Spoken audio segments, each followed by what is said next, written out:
విఘ్నేశ్వర షణ్ముఖ భారతీ సమేత పరమేశ్వరాయ నమః. Ramadevi Astro and Vastu channel ని వీక్షిస్తున్న ప్రేక్షకులకు స్వాగతం. ఆగస్టు మాసంలో గ్రహ సంచారం ఈ విధంగా ఉంది. కర్కాటకంలో సంచరిస్తున్న రవి 17వ తేదీన సింహంలోకి ప్రవేశిస్తాడు. కుజుడు కన్యలో సంచారం చేస్తున్నాడు. కర్కాటకంలో సంచరిస్తున్న బుధుడు 31వ తేదీన సింహంలోకి ప్రవేశిస్తాడు. గురువు మిథునంలో సంచారం చేస్తున్నాడు. మిథునంలో సంచరిస్తున్న శుక్రుడు 21వ తేదీన కర్కాటకంలోకి ప్రవేశిస్తాడు. శని మీనంలో సంచారం చేస్తున్నాడు. ఈ గ్రహస్థితిని ఆధారంగా చేసుకుని వృషభ రాశి వారికి ఆగస్టు మాస ఫలితాలు ఎలా ఉన్నాయో, చిన్న చిన్న పరిహారాలు ఏం చేసుకోవాలో చూద్దాం. కృత్తిక 2, 3, 4 పాదాలు, రోహిణి 1, 2, 3, 4 పాదాలు, మృగశిర 1, 2 పాదాలు కలిపి వృషభ రాశిలో ఉంటాయి. వృషభ రాశికి అధిపతి శుక్రుడు. వృషభ రాశి వారికి మాసం చాలా అనుకూలంగా ఉంటుంది. ధన ఆదాయం అధికంగా ఉంటుంది. తోడబుట్టిన వారితో కలిసి ఆనందంగా ఆహ్లాదంగా గడుపుతారు.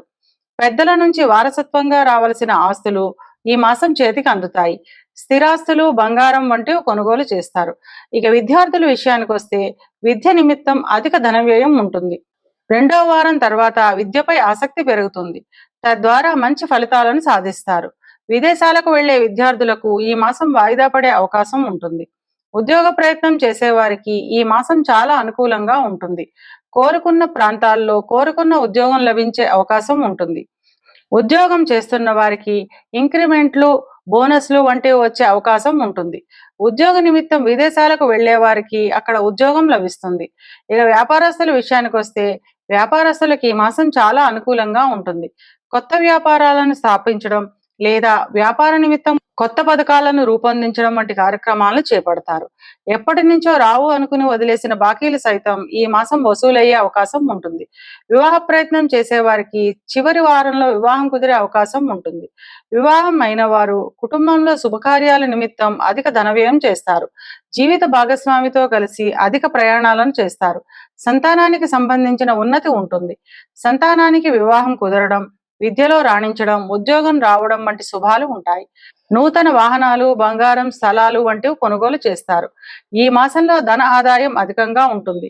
అంతకు మించిన ధన వ్యయం కూడా ఉంటుంది. సంతానానికి సంబంధించిన శుభమూలక ధన వ్యయం ఉంటుంది. ఇవి కేవలం గోచార ఫలితాలు మాత్రమే.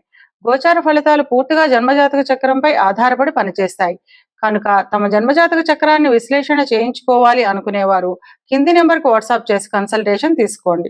వృషభ రాశి వారి అనుకూలతను పెంచుకోవడానికి, ప్రతికూలతను తగ్గించుకోవడానికి మంగళవారం రోజున సుబ్రహ్మణ్య స్వామికి అభిషేకం చేయడం ద్వారా అంతా మంచే జరుగుతుంది. విఘ్నేశ్వర షణ్ముఖ భారతీ సమేత పరమేశ్వరాయ నమః. Ramadevi Astro and Vastu channel ని వీక్షిస్తున్న ప్రేక్షకులకు స్వాగతం. ఆగస్టు మాసంలో గ్రహ సంచారం ఈ విధంగా ఉంది. కర్కాటకంలో సంచరిస్తున్న రవి 17వ తేదీన సింహంలోకి ప్రవేశిస్తాడు. కుజుడు కన్యలో సంచారం చేస్తున్నాడు. కర్కాటకంలో సంచరిస్తున్న బుధుడు 31వ తేదీన సింహంలోకి ప్రవేశిస్తాడు. గురువు మిథునంలో సంచారం చేస్తున్నాడు. మిథునంలో సంచరిస్తున్న శుక్రుడు 21వ తేదీన కర్కాటకంలోకి ప్రవేశిస్తాడు. శని మీనంలో సంచారం చేస్తున్నాడు.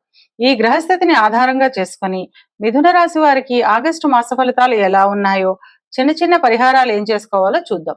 మృగశిర 3, 4 పాదాలు, ఆరుద్ర 1, 2, 3, 4 పాదాలు, పునర్వసు 1, 2, 3 పాదాలు కలిపి మిథున రాశిలో ఉంటాయి. మిథున రాశికి అధిపతి బుధుడు. మిథున రాశి వారికి మాసం మిశ్రమ ఫలితాలు ఉంటాయి. చిన్న చిన్న అనారోగ్య సమస్యలు ఉంటాయి. నూతన వాహనాలు, స్థలాలు వంటివి కొనుగోలు చేస్తారు. వాహనాల విషయంలో, వాహనాలు నడిపే విషయంలో కొంచెం జాగ్రత్తగా ఉండడం మంచిది. చివరి వారంలో అధిక ధన వ్యయం ఉంటుంది. ఇక విద్యార్థుల విషయానికి వస్తే రెండవ వారం తర్వాత విద్యపై అధిక శ్రద్ధను చూపిస్తారు. తద్వారా మంచి ఫలితాలను సాధిస్తారు. క్యాంపస్ సెలక్షన్స్ కు వెళ్లే విద్యార్థులకు చివరి వారంలో మంచి ఉద్యోగం లభించే అవకాశం ఉంటుంది. ఉద్యోగ ప్రయత్నం చేసే వారికి రెండవ వారం తర్వాత ఉద్యోగం లభించే అవకాశం ఉంటుంది. ఉద్యోగం చేస్తున్న వారికి ఎప్పటి నుంచో ఎదురు చూస్తున్న కోరుకున్న ప్రదేశాలకు బదిలీలు ఉంటాయి. పై అధికారుల నుంచి మర్యాద, గౌరవం లభిస్తుంది. ఉద్యోగ నిమిత్తం విదేశాలకు వెళ్ళాలి అనుకునే వారికి ఈ మాసం చాలా అనుకూలంగా ఉంటుంది. విదేశాలలో ఉన్న వారికి అక్కడ స్థిరపడే అవకాశాలు కూడా వస్తాయి. వ్యాపారస్తులకు రెండవ వారం తర్వాత ధన ఆదాయం అధికంగా ఉంటుంది. అయినప్పటికీ కొత్త వారిని నమ్మకపోవడం, కొత్త రుణాలు ఇవ్వకపోవడం చాలా మంచిది. వివాహ ప్రయత్నం చేసేవారికి ఈ మాసం వివాహం కుదిరే అవకాశం ఉంటుంది. వివాహం అయిన వారికి కుటుంబంలో చిన్న చిన్న విభేదాలు తగ్గి ఆనందంగా ఆహ్లాదంగా ఉంటుంది. జీవిత భాగస్వామికి చిన్న చిన్న అనారోగ్య సమస్యలు ఉంటాయి. కుటుంబంతో కలిసి విందు వినోదాల్లో పాల్గొంటారు. ధార్మిక కార్యక్రమాల నిమిత్తం అధిక ధన వ్యయం చేస్తారు. 2వ వారం తర్వాత సంతానానికి సంబంధించిన శుభవార్తలను వింటారు. వాహనాల నిమిత్తం అధిక ధన వ్యయం చేస్తారు. వాహనాలను నడిపే విషయంలో కొంచెం జాగ్రత్తగా ఉండడం మంచిది. ఇవి కేవలం గోచార ఫలితాలు మాత్రమే. గోచార ఫలితాలు పూర్తిగా జన్మజాతక చక్రంపై ఆధారపడి పనిచేస్తాయి కనుక తమ జన్మజాతక చక్రాన్ని విశ్లేషణ చేయించుకోవాలి అనుకునేవారు కింది నెంబర్కు వాట్సాప్ చేసి కన్సల్టేషన్ తీసుకోండి. మిథున రాశి వారి అనుకూలతను పెంచుకోవడానికి, ప్రతికూలతను తగ్గించుకోవడానికి గురువారం రోజున తీపి పదార్థాలను పంచిపెట్టడం ద్వారా అంతా మంచే జరుగుతుంది. విఘ్నేశ్వర షణ్ముఖ పార్వతీ సమేత పరమేశ్వరాయన్ మహా. రమాదేవి ఎస్ట్రో అండ్ వాస్తు ఛానల్ని వీక్షిస్తున్న ప్రేక్షకులకు స్వాగతం. ఆగస్టు మాసంలో గ్రహ సంచారం ఈ విధంగా ఉంది. కర్కాటకంలో సంచరిస్తున్న రవి 17వ తేదీన సింహంలోకి ప్రవేశిస్తాడు. కుజుడు కన్యలో సంచారం చేస్తున్నాడు. కర్కాటకంలో సంచరిస్తున్న బుధుడు 31వ తేదీన సింహంలోకి ప్రవేశిస్తాడు. గురువు మిథునంలో సంచారం చేస్తున్నాడు. మిథునంలో సంచరిస్తున్న శుక్రుడు 21వ తేదీన కర్కాటకంలోకి ప్రవేశిస్తాడు. శని మీనంలో సంచారం చేస్తున్నాడు. ఈ గ్రహస్థితిని ఆధారంగా చేసుకుని కర్కాటక రాశి వారికి ఆగస్టు మాస ఫలితాలు ఎలా ఉన్నాయో, చిన్న చిన్న పరిహారాలు ఏం చేసుకోవాలో చూద్దాం. పునర్వసు 4వ పాదము, పుష్యమి 1, 2, 3, 4 పాదాలు, ఆశ్లేష 1, 2, 3, 4 పాదాలు కలిపి కర్కాటక రాశిలో ఉంటాయి. కర్కాటక రాశికి అధిపతి చంద్రుడు. కర్కాటక రాశి వారికి ఈ మాసం చాలా అనుకూలంగా ఉంటుంది. ధన ఆదాయం అధికంగా ఉంటుంది.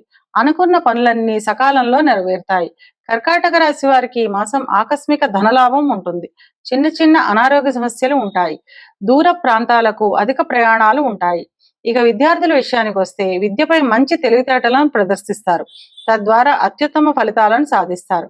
విదేశాలకు వెళ్ళాలి అనుకునే విద్యార్థులకు ఈ మాసం చాలా అనుకూలంగా ఉంటుంది. ఉద్యోగ ప్రయత్నం చేసేవారికి కోరుకున్న ఉద్యోగం లభిస్తుంది. ఉద్యోగం చేస్తున్న వారికి కార్యాలయాల్లో విలువ, గౌరవం, మర్యాద పెరుగుతాయి. పై అధికారుల నుండి గుర్తింపు లభిస్తుంది. ధన ఆదాయం అధికంగా ఉంటుంది. వ్యాపారస్తుల విషయానికి వస్తే వ్యాపారస్తులకు మొదటి 2 వారాలు చిన్న చిన్న ఆర్థిక ఇబ్బందులు ఉన్నప్పటికీ 2వ వారం తర్వాత అంతా అనుకూలంగానే ఉంటుంది. వివాహ ప్రయత్నం చేసేవారికి 3వ వారం తర్వాత వివాహం కుదిరే అవకాశం ఉంటుంది. వివాహం అయిన వారు కుటుంబంతో కలిసి ఆనందంగా ఆహ్లాదంగా గడుపుతారు. జీవిత భాగస్వామితో కలిసి విహారయాత్రలను చేస్తారు. సంతానానికి సంబంధించిన ఉన్నతి ఉంటుంది. కర్కాటక రాశి వారు ఏ పని చేపట్టినా అన్ని పనులు సకాలంలో లాభదాయకంగా పూర్తి చేస్తారు. ఎప్పటి నుంచో రావలసిన ధన ఆదాయం 2వ వారం తర్వాత చేతికి అందుతుంది. స్థిరాస్తుల అమ్మకం వల్ల అధిక లాభాలు ఉంటాయి. ఇవి కేవలం గోచార ఫలితాలు మాత్రమే. గోచార ఫలితాలు పూర్తిగా జన్మజాతక చక్రంపై ఆధారపడి పనిచేస్తాయి కనుక తమ జన్మజాతక చక్రాన్ని విశ్లేషణ చేయించుకోవాలి అనుకునేవారు కింది నెంబర్కి వాట్సాప్ చేసి కన్సల్టేషన్ తీసుకోండి. కర్కాటక రాశి వారి అనుకూలతను పెంచుకోవడానికి, ప్రతికూలతను తగ్గించుకోవడానికి దక్షిణామూర్తి స్తోత్రాన్ని వినడం లేదా చదవడం ద్వారా అంతా మంచే జరుగుతుంది.